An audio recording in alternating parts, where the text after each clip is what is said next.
It is Wednesday, January 22nd, the year of some of our Lord 2025. I am at the cabin in the woods, the slowly regrowing, reconstituting cabin in the woods. You can see it is not flooded. It does not have black mold growing all over it. It also doesn't have floors yet, which makes the 2-degree Fahrenheit weather outside really cold on the bare feet on the plywood underfloor. But that does not detain me because the sun is shining. The snow is glinting. The birds are chirping as though it is not 2 degrees outside, and you are watching Dog Shirt TV. And it's a revolution in morning television. We are going to be joined by Roger Parloff, the great Roger Parloff, as soon as he figures out how to get in. I'm actually, just as a precaution, going to send him an email invite, because I think I may have given him a incorrect link to join the show as a guest this morning. I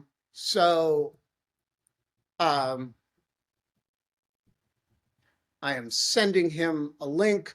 We are going to be talking about pardons.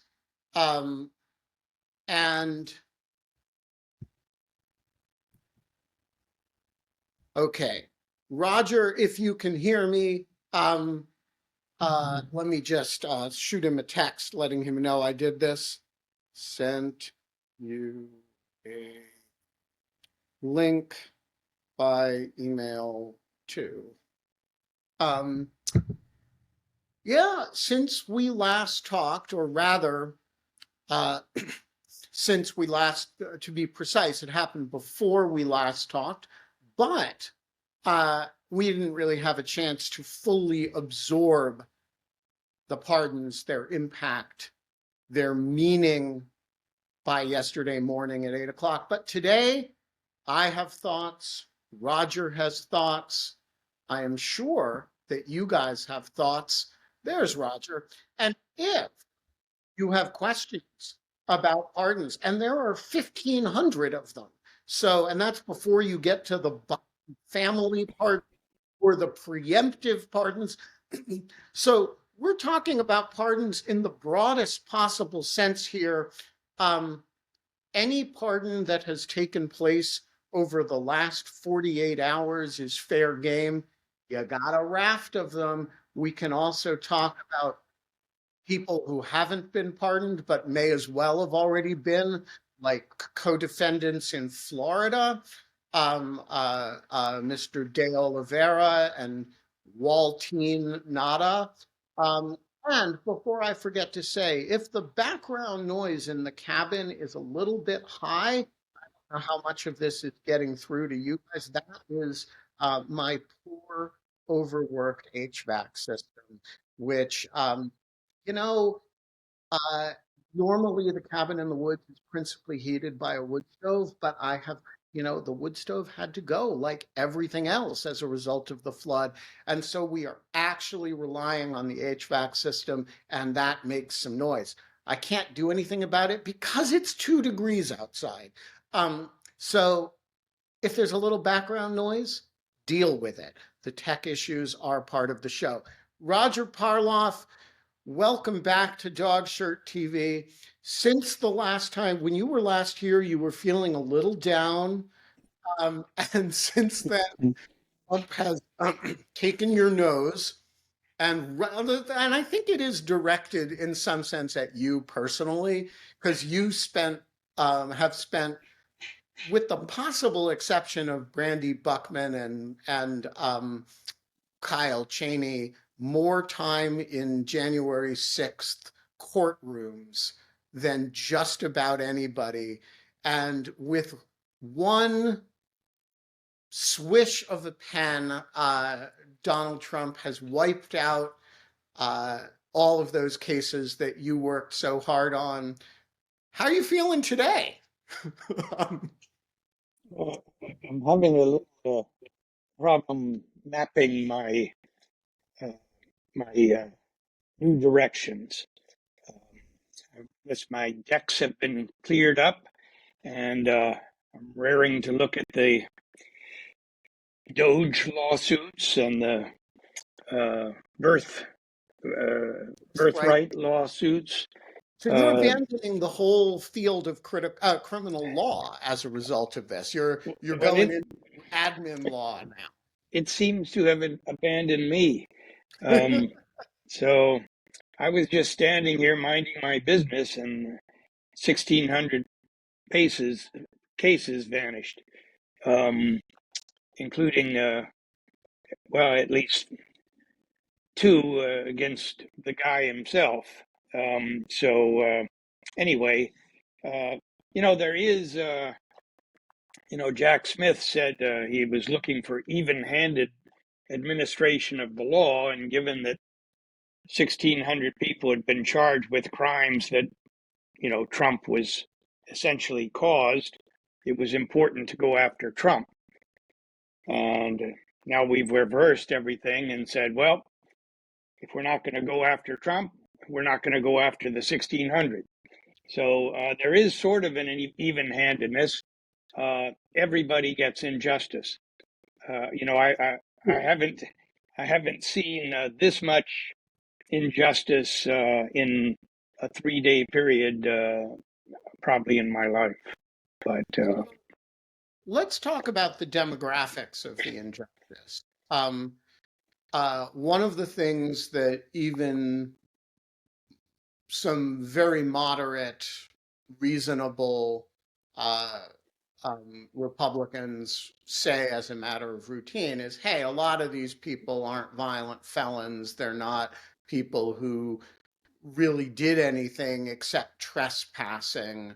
Um, this is a holiday vacation in Washington and a political protest gone awry, and they've, you know, so how many of these people do you think, if the pardon had been limited to them, it wouldn't bother you very much? even if he had just said, I think these are very hard lines to draw, but I think one obvious line is misdemeanors. Um, and just pardon the or commute or pardon the misdemeanors. That probably would have been. I think the DOJ hasn't really been doing the numbers in a way that I can give you the right number. I think it would be about 55%. So maybe 55% of 1,583. The number is actually a little higher than that. A few extra people were charged right before the Trump took over. But yeah, that the problem, of course, is that not everyone to get a misdemeanor, and some people, of course, pled down to misdemeanors Right. after. And um, But let's assume for a minute that we had an honest, honorable president who was concerned in a limited way about excess. And so he said, not everybody who just pled to a misdemeanor, but everybody who was, as an original matter, only charged with a misdemeanor. So, if you're one of the Fisher people who ends up lucking into a misdemeanor, no. But if you're somebody who the toughest thing against you that the government can allege is that you put your foot on this side of a line rather than this side of a line, we're going to let that go. That seems to me like roughly half of the people, or maybe 40%. Um, yeah, yeah, would I think you would you have been bothered by a pardon, obviously less bothered by a pardon limited to those people? no. And remember, after the Civil War itself, 1865, it ends. I mean, 600,000 people dead. Um, uh, by I don't know all but certainly by 1871, most have been pardoned or their 14th Amendment disabilities have been lifted. Um, you know, so it's we are a forgiving country, and there were people that that were nonviolent inside the building. That's what we're talking about. You know, there's a perimeter around the building, and technically, once you step over that, or once you push over the barriers and step over that barrier, you've committed a misdemeanor. I should say probably now, because some conservative judges are claiming some judges have a different interpretation of that law now. But Well, it won't get adjudicated now. yeah, um, but the government declined prosecution of some 400 people that simply went into the restricted zone. To be charged even with a misdemeanor, you had to do something else. So most were the people that went into the building.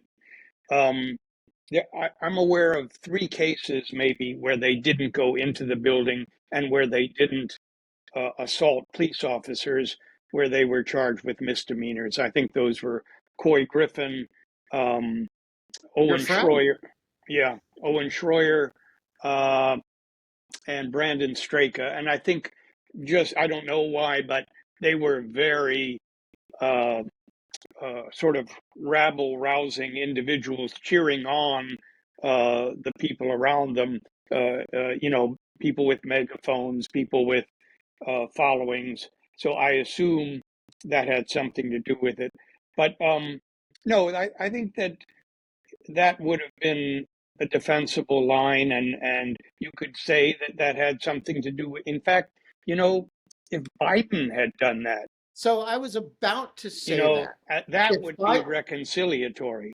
that But would be reconciliatory. I think if Biden had done that and thereby isolated all of the remaining cases as these are violent felons, um, that would have been a very smart use of the going out of, force, take away from the argue from the Trump side the argument that in the name of national reconciliation we are going to pardon a whole bunch of people who beat cops, yeah, right?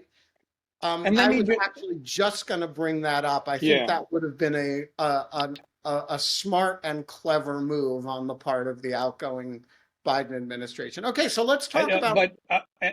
But I also do want to say, um, you know, everyone who's when there is a uh, violent riot, and you've seen the photos, you see people climbing up the parapets. Um, when you get to the building, there's broken glass, there's alarms. There, even in the restricted zone, there are loudspeakers saying you must leave the restricted zone on in loop. Um, and you probably, and at the lower West Terrace you can see violence. Um, so there are a lot of clues, and there's gas, there's pepper gas, um, there might be. It's unclear to me if there's true tear gas, even at this stage. People say CS gas, but I don't know if they know what they're talking about. There's certainly OC gas, which is the pepper spray, and both from the police and from the uh, uh,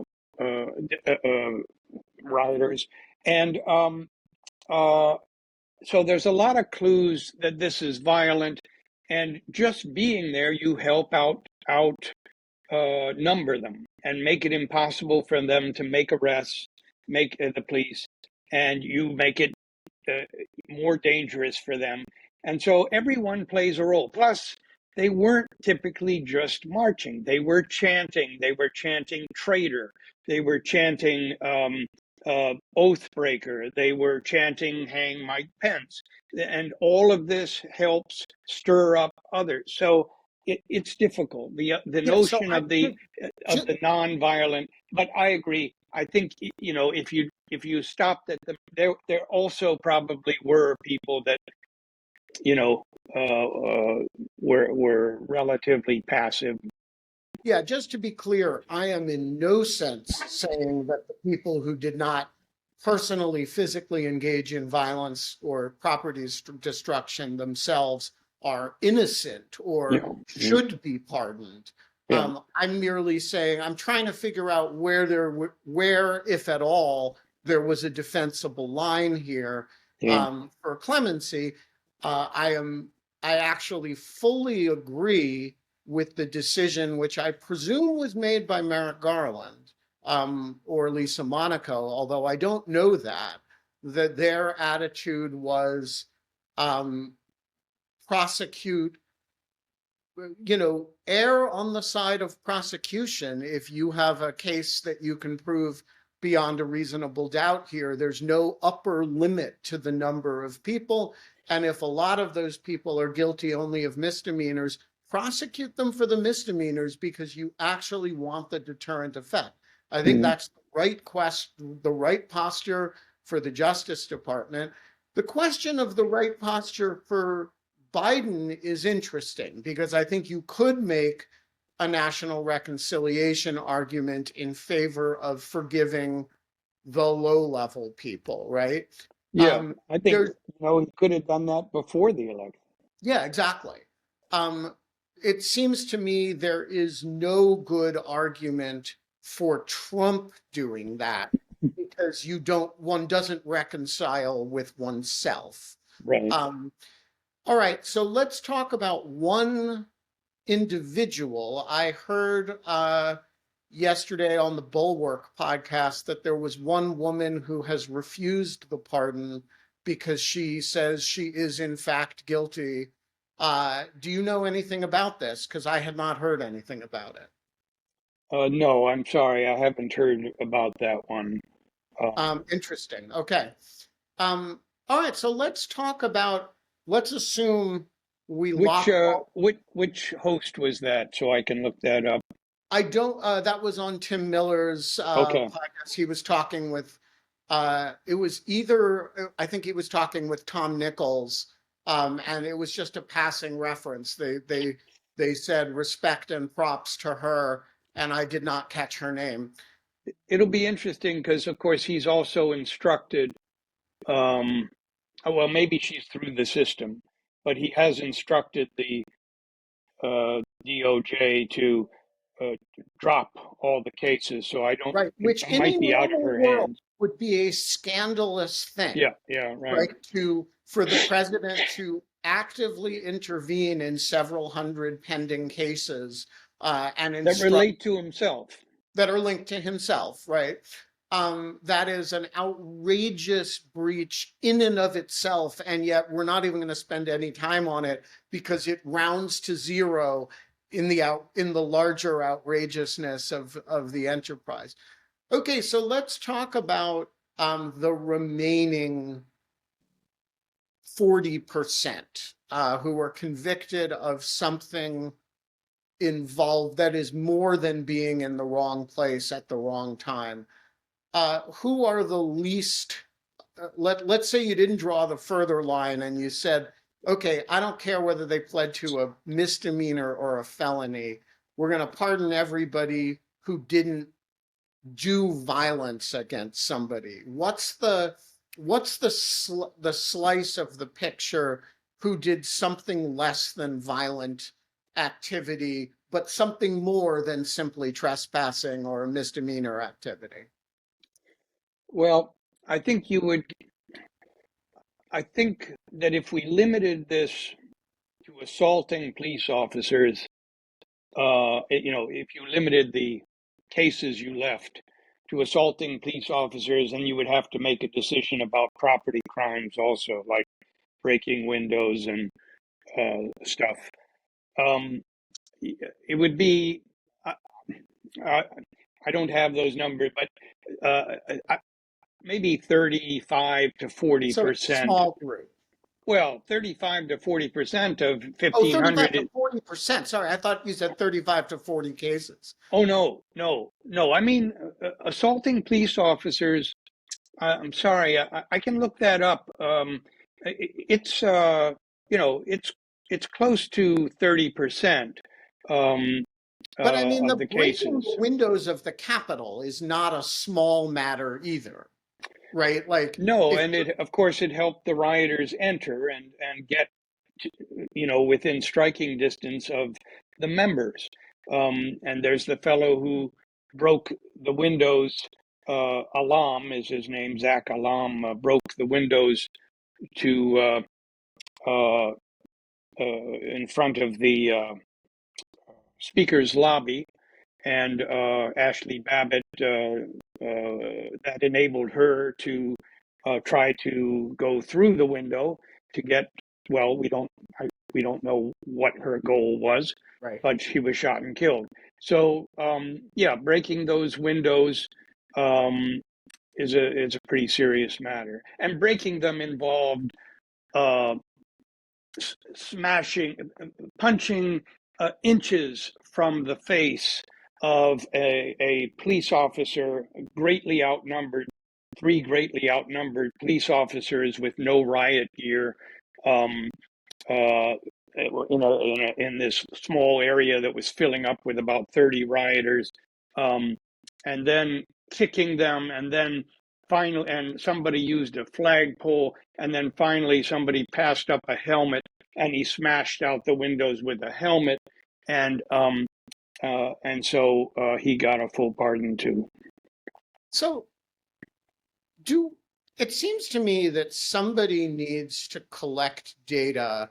Some of these people are serious violent felons. You know, Yeah.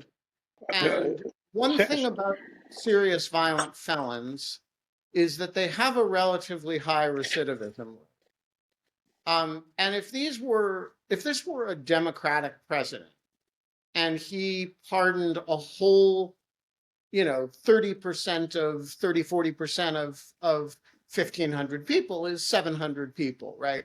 So 600 to 700 people. So he pardoned 600 violent felons and they start recidivising um, and committing other crimes. Donald Trump would be out there, you know, he calls it migrant crime, right? He would be counting individual cases of people who said Democratic president had pardoned who went out and injured people. It seems to me it's important for people to keep track of future criminal activity by people covered by this pardon, because that's one of the mechanisms of political accountability is people uh, remembering what happened, remembering that these people shouldn't be free and are free only by political act of the president. Do we know anything about substantive, well, obviously not following the pardon, but about subsequent criminal records of any of the Jan Sixers? You mean prior criminal records? Um, Yeah, well, after they subsequent to January 6th, right?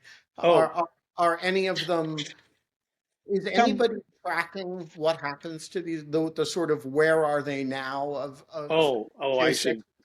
Um, well,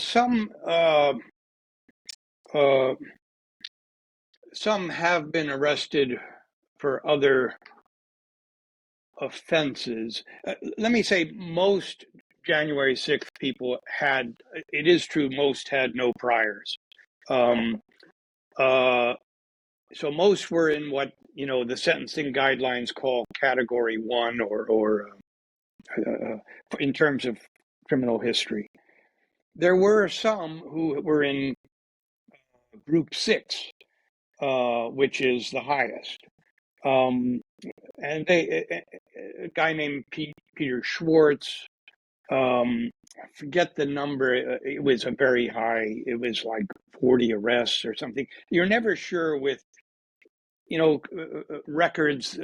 You get some convictions.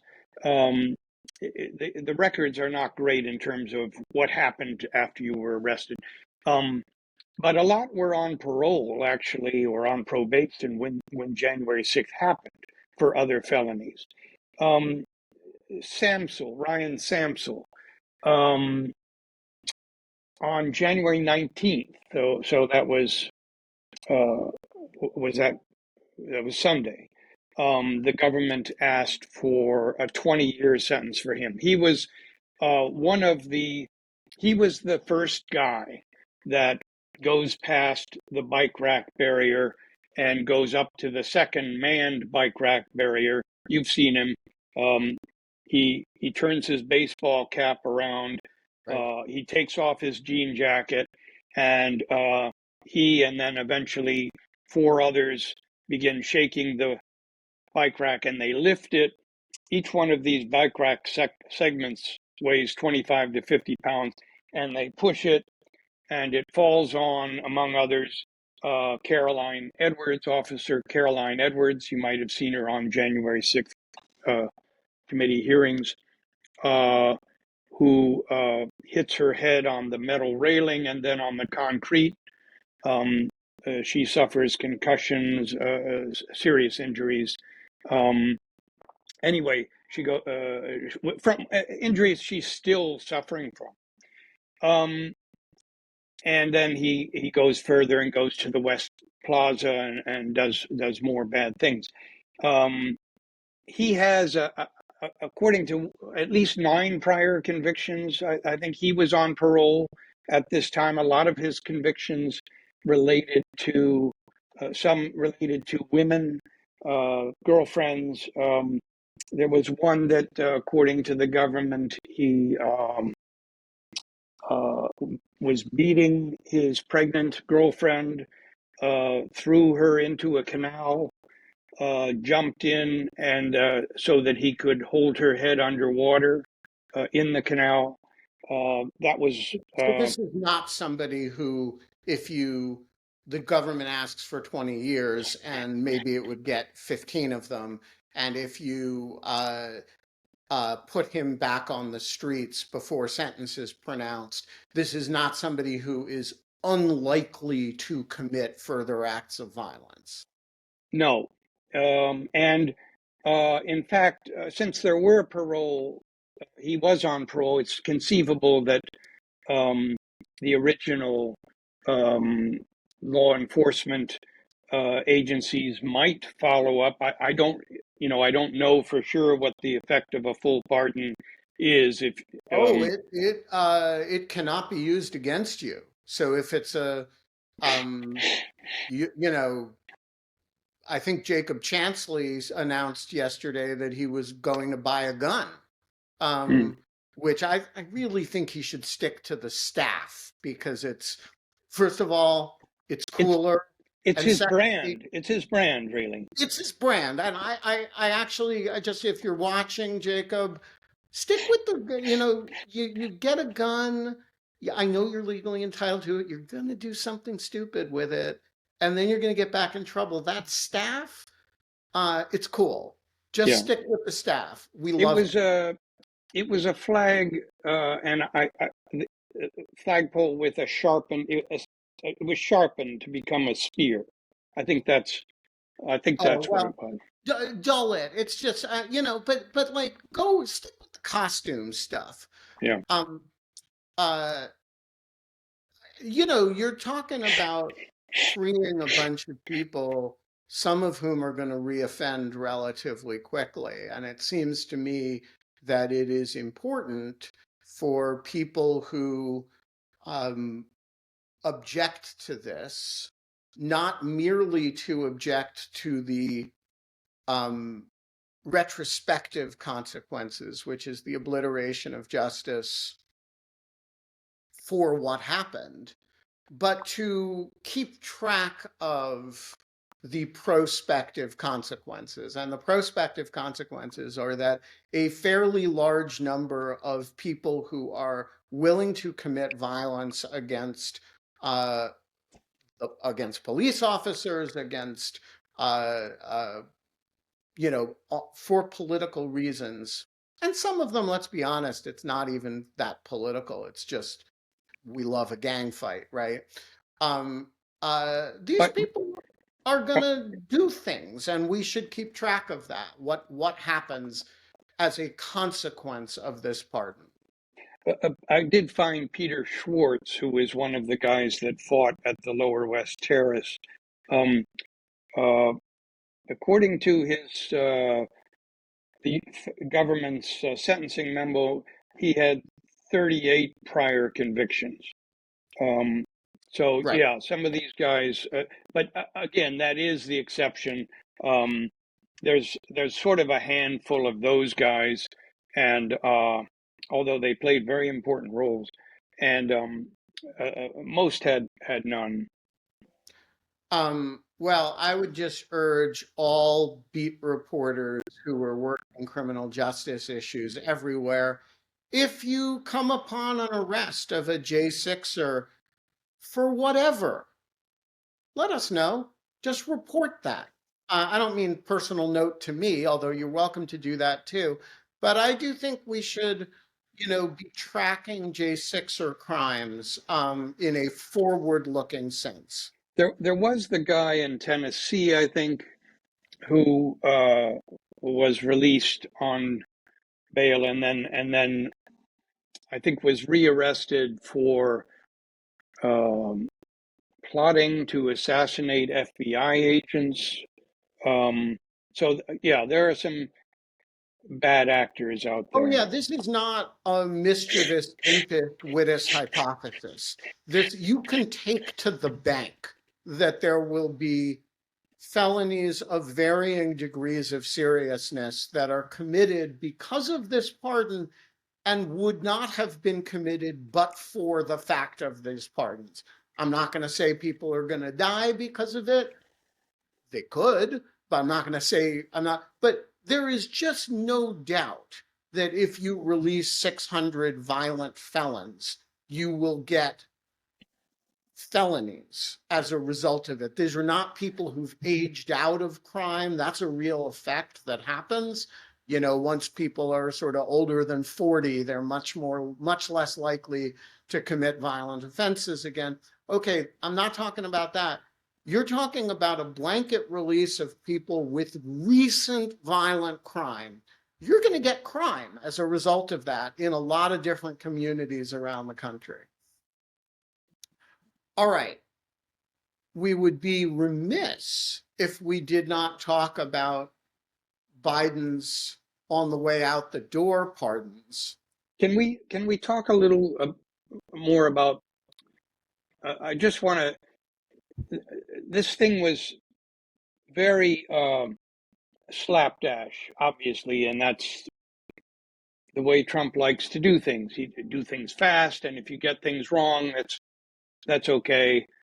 You know, and it's such a contrast to the criminal justice system. You know, it's so everything is so careful, so plotting, so you provide a lot of due process. You you're very careful that everyone, the lawyers on each side of research everything. The line here, there were 14 commutations, and then everyone else was pardoned. And there's sort of no. At first, I saw this, and I saw the 14 that are mentioned. It begins with Stuart Rhodes and Kelly Meggs and some of the Oath These are Keepers. major league oath keepers, head Yeah. of the oath keepers, second in command of the oath keepers. So I assumed, and there were 18 people were charged with seditious conspiracy and 14 were convicted. So I saw 14 names beginning with Stuart Rhodes, and I thought, okay, So that's where the division was. They commuted those convicted of uh, but seditious conspiracy. It's not exactly that. Maybe that's what they were trying to do, but it's not that. And So I it's don't think it was an accident, just to well, be clear. uh, I, I think part of it was an accident. I think it clearly was not an accident to leave Enrique Tarrio off that list. So Enrique Tarrio gets a full pardon. That's got to be political. You have this Afro-Cuban charismatic guy who does a lot of TV. He's from Florida. This is somebody that Trump wants to be in solid with and is. And he's got a future in the whack job Republican and whack job end of the Republican Party. Um, and that has to be um, intentional. But there's other people like Tom Caldwell is on this list. Tom Caldwell was acquitted of seditious conspiracy, as were, I think, 3 or 4 people on this list. Um, and he was actually acquitted of all conspiracy charges. He was convicted of 1 count of obstruction of an official proceeding, but that obviously vanished after Fisher. The truth is, if you wipe out the conspiracies, he did precious little on January. He didn't enter the building. He wasn't violent on that day, um, and he was a veteran. He's in his 60s. He's sort of he's um, he can't move very easily. He has a cane. He needs to have medication. He was a Navy officer, um, and uh, and Judge Amit Mehta sentenced him to time served, which is 53 days. So, why you would, give a full pardon to Peter, the fellow I just mentioned with 38 Enrique priors, Tarrio. or yeah, or But commute the sentence of the guy who got 53 days of time served. I mean, he's already out. I mean, you're commuting maybe probation. Um, there isn't. It doesn't really make sense. Um, but anyway, it's just typical. It's a political thing. Obviously, some sort of dirt. Even my memory, and correct me if I don't know if you were watching in the when he signed this thing in the Oval Office, the Oh, proclamation. no. The answer to were you watching if it involves Donald Trump with me is Yeah. always no. Oh, I don't okay. watch. I don't listen to his voice. If I need to engage something that he says, I get a transcript. The person hands it to him, and he's telling him what it says. And I thought he said that there were 6 getting commutations, and the rest are getting pardons. Maybe I have that wrong, but that's what I thought. It's as if they don't even know the numbers. Um, and uh, and Axios is reporting this morning that it's exactly what you thought. It's him at some point saying, "Fuck it, release them all," and Yeah, that's so how it works. I'm curious what you think the political consequences of this will be. I have not really followed the political fallout or the response to it much at all, because actually, uh, you know, you know, the hypocrisy of Republican senators and congressmen does not interest me very much anymore. But I'm curious whether, I mean, obviously he gets away with it in the sense that he has power to do it.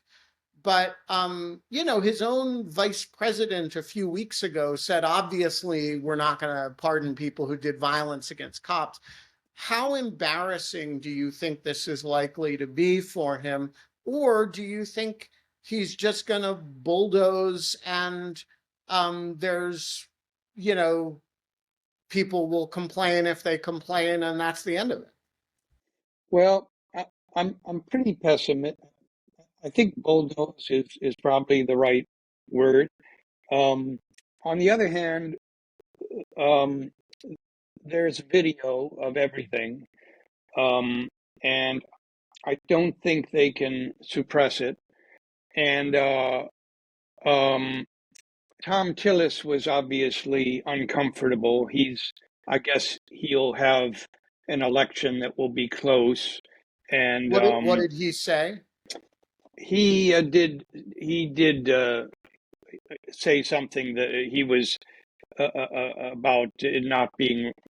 I don't have his words, but it not being right to pardon the people that had assaulted police officers.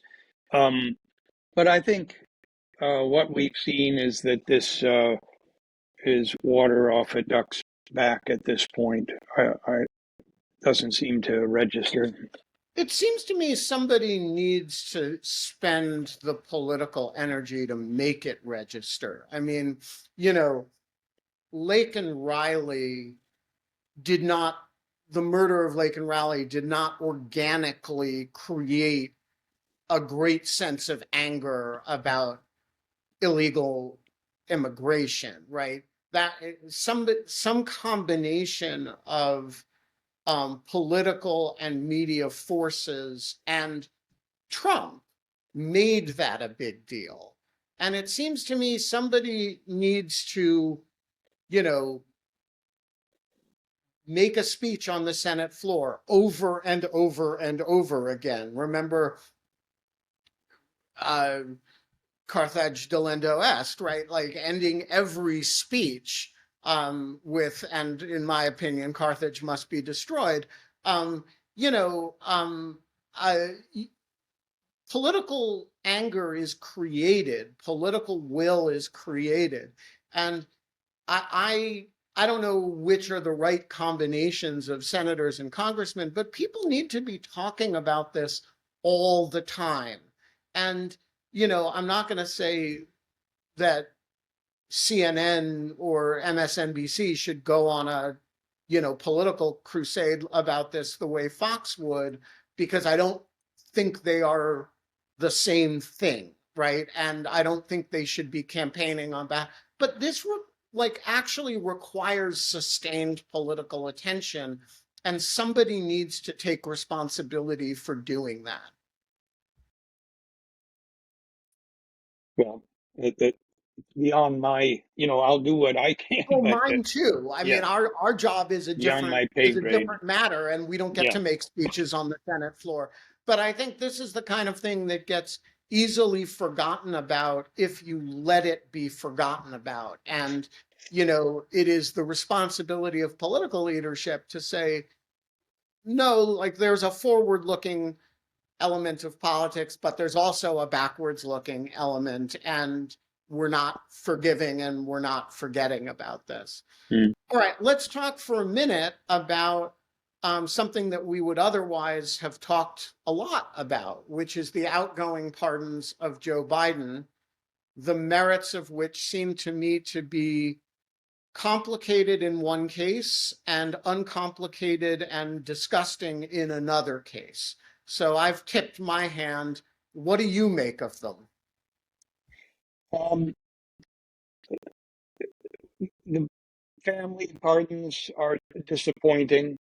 Um, and let me see, there was Fauci, there was um, Millie, Millie, Cheney, and and the others, the which one? staff. Oh, the January 6th staff. So that's about 60 people. Um, yeah, we don't know. Um, yeah, all of that, it's easy for me to say, I wish he hadn't done it, since none of those people committed crimes. We do see uh, things like the Loudermilk Committee, the Comer Committee. We see Republicans in very high positions who don't seem to have judgment, who don't seem to have decency, um, and who seem to be very afraid of the guy in power. that nobody is acting as a brake, nobody is using backbone, nobody is evincing shame. So, uh, you know, it, I would have preferred no pardons, um, and especially for the family of Biden, the brother, the two brothers, their a wife, a sister, a brother-in-law, because it seems to give credence to this defamation about the Biden crime family, um, uh, which, so far as I can tell, is just a defamation. But I But heard if you pardon a whole bunch of them, then it creates a smoke and fire yeah, and I issue. heard the guy on CNN, the sort of the Trump surrogate, Scott Jennings, is that his name? Referring to him as a gangster, uh, Biden.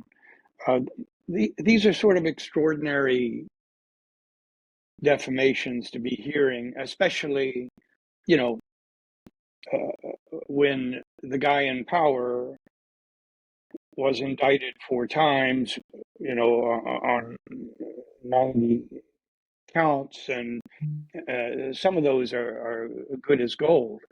And it's just an upside down world. So I would like to point out that there is one, and as best as I can tell, only one gigantic loser in the January 6th post-election 2020 saga.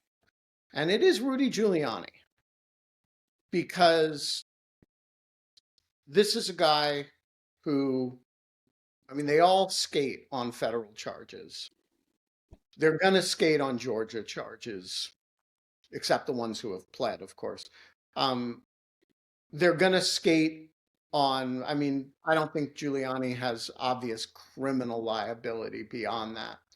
But because of civil lawsuits and bar complaints, his life is ruined. And he is, uh, ironically, the one figure in this who has faced something like justice. And I want to posit that there is something very weird about that. My friend, and somebody I admire whose work in this area I admire a great deal, Mike Gottlieb, who has represented Shay Moss and Ruby Freeman in this lawsuit against Giuliani, has done just an incredible job of, and Giuliani has helped because he keeps defaming the two election workers over and over and over again, and he's recalcitrant in the face of Judge Howell's rulings. And but it is ironic that of all the people, of all the president's men, blue collar, white collar, violent, non-violent, official, non-official, the one who is um, unpardonable. I mean that in the technical legal sense, not in the, all of their behavior is all unpardonable, but some of them got pardons. You cannot pardon Rudy Giuliani out of his troubles. And that is something, says something interesting about the value of civil liability as opposed to criminal liability, and specifically civil liability in the form of non government, because if it's a fine, the president can remit, can have remission of fines as part of the pardon power. But if it's a private sector client, a private sector plaintiff, or at the state level, the president has no say in that. And so there is very little that President Trump can do for Rudy Giuliani, in contrast to Enrique Tarrio, in contrast to all these other people. And so I think there's a very interesting accountability lesson here, that we shouldn't over rely on the federal government, and we shouldn't over rely on the criminal justice system, that sometimes it's just these lawsuits on behalf of private parties that are doing a lot of heavy lifting. And as our colleague Quinta Jurecic has rightly focused on early on, one component of that is bar complaints. And so, if you look at the part of the system that the president can come in and rip apart, it's the criminal justice apparatus. But if you look at the part that, like, the more diffused the accountability is, the more different components of it is, the harder it is for the president to tear it apart. I don't know what the lesson of that is, but it seems to me important in some respect. Your thoughts? Well, it also seems that for some reason that I've never understood, Trump really, I think that when Trump loses a case or loses something he's fighting for, somebody gets punished. Um, you know, Giuliani was in charge of those election suits, and he lost, and and Trump lost that election, and he lost and the attempt to overturn it, and I think he, I mean, for a very long time, he refused to pay him a dime, and I don't know if he ever relented on that. I think Jenna Ellis has probably also been left in the dust. Um, and these things that Giuliani said about Shea Moss and Ruby Freeman were repeated by Trump, of course, and amplified by Trump. But there are, of course, no consequences for him. For some reason, I thought he has cut him off. I don't, if there were a way of pardoning civil liability, I don't know if he would exercise it. And, So I don't know either, but we don't have to speculate yeah. about it. Mm. He doesn't have a mechanism to intervene, and he's got, you know, there really is no help.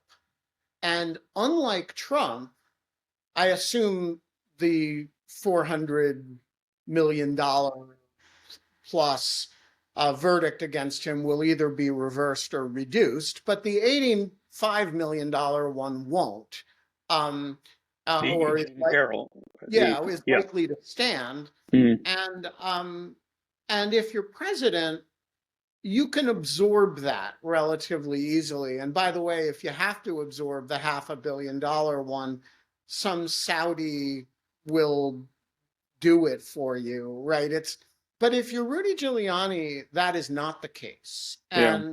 And you're, those things can be ruinous, and in his case are. And he does keep digging himself in deeper and deeper and deeper. But he's also so would a lot of these other people if there were no mechanism. The prospect of the pardon has been actually, because it was dangled for so long, it was clear that Trump was going to do something like this. Um, People had a horizon to look forward to, which keeps them loyal, which keeps them, Giuliani doesn't have that. And I think there's something to be said. Look, the same thing is true of Alex Jones. And What? like Well, this personal damages thing has overperformed in this process.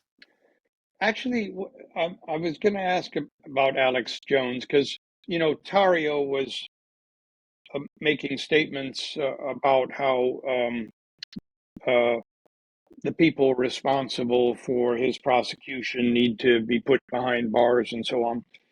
And he was making these statements on the Alex Jones show, InfoWars, and I thought, what? I thought they shut that down. He's still doing these things. What's Well, so it's a weird, I believe, and somebody who knows chapter and verse on this should correct me if I'm wrong, but I believe that the proceeds from InfoWars are essentially all garnished. Um, and they are all going to the families. The brand is up for sale on auction. The assets are up for sale, some of which are worth a lot of money. And of course, the Onion has been trying to buy it at these auctions. And so it's all, but it is not shut down, no? um, because among other things, the proceeds of it are valuable and are being used to satisfy in some small way this $1 billion judgment. It will at some point be taken away from him. Hmm. But I think the thing has to be, the sale has to be approved. So we have 3 minutes left, Roger. Anything we haven't covered that you want to get off your chest? Uh, well, I guess I just can't get over the. I'm reading a very good book called V13 about uh, the trial in France of the Bataclan, people involved in the Bataclan attack and the related attacks that day, November 13th, 2015. And this was a 10-month trial, and it's a very good book. And even though it's France, it's a good trial. And, a good trial really brings out everything. The Proud Boys case had good lawyers, and some of the people that I thought going in, like Pizzola, he's dead to rights. Everyone's seen him with the riot shield breaking out the window. His lawyer was one of his lawyers, he had two, and they were sort of at odds. But one of his lawyers, Steve Metcalf, I'll give him a plug, was very good. And you end up understanding these people. You read the whole what led up to this situation. COVID and the humiliations of not being able to support your family and the mental toll. You know, so our system can be very good, and that was a trial in front of Tim Kelly, who was a Trump appointee, by the way, and is an excellent judge. Anyway, I just can't read these things without thinking if about the trial that never was, the trial of Trump on January 6th, the trial that never was, and the fact of why it never was, that the Supreme Court itself thwarted that trial. The 6 Republican justices, let's not mince words, because if you're going to render a ruling on political lines, you're stuck with it. You want us to say, "Oh, I understand. Yeah, no, you're above the fray. You're thinking of the ages. This has nothing to do with the fact that your guy is on trial here, and if he wins, if he doesn't win, the next guy might appoint Democrats, and your power might diminish. You chose to You're a believer in, originalism or stricter construction or textualism, and you've read out of the Constitution the plain text that says that somebody who participates in insurrection is barred from further office. And you've read into the Constitution, which does not appear there, the idea that he's immune from criminal prosecution. And so, there is nothing about this that is consistent with the ideological so-called priors. All right, we are going to leave it there. Roger Parloff, you're a great American, even if the president has undone the last 4 years of your work. I just want to say it has been a great pleasure working with you on that work. And I am exceedingly proud that we have done that work. We're going to be back tomorrow. Don't know who the co-hosts are going to be. Don't know who I think we do have a guest tomorrow, but I haven't looked. Blah, blah, blah, blah. I think I do know who the guest is going to be tomorrow. And I know who the co-host is going to be because today's Wednesday, right? Okay, so if today's Wednesday, then tomorrow's Thursday. And I think that means that Holly has invited a woman whose name I can't remember, who is I'm not making this up, sex guru to evangelical women. And this is somebody who Holly thinks very highly of. And that's going to be at 8 o'clock tomorrow. You should join us. Hey, a note for everybody who is seeing this. I'm putting this out on the Dog Shirt TV notice and comment rulemaking. I am contemplating a radical price cut in the cost of Dog Shirt Daily / Dog Shirt TV. And here's the theory of it, that, so far I've just used whatever Substack recommends as price. But the only real thing I need from the price here is I need trolls not to sign up, because I don't want to have to do content moderation. And I want as many people to have access to this as possible. And so please use the comments on today's or tomorrow's or whatever Dog Shirt to give me your thoughts on what the appropriate price is. It's currently $70 a year. Should it be $50? Should it be $30? Should it be $5? I want as many people participating as possible, but I do want to make it too expensive for Enrique Tarrio to show up and participate in the Greek chorus. That's your assignment. Give me some advice, discuss it among yourselves, and we will be back tomorrow. Thank you, Roger. Thank you. And thanks